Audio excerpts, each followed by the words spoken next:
Bob's Containers. A little loud today with the welding and the cutting, but I want to talk to you about how we weld and their additive out.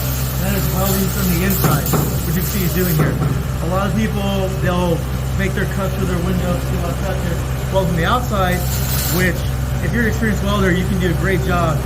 It still doesn't look as aesthetically pleasing as a smooth caulking finish with roofing caulk, which we use. So let me show you some real quick. These are beautiful, excellent welds. They're solid, so no leaks will get through, but that adds a texture.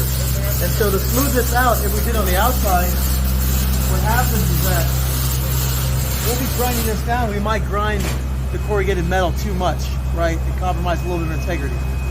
Doesn't happen very often, what we learn by doing. So we'll weld from the inside, and then we'll put a nice smooth bead of caulk on the outside, and that keeps a very smooth, clean finish when we're done. So very small detail, but the details matter here. Something we learned just by building a lot of these. So another no-brainer tip here at Bob's Containers.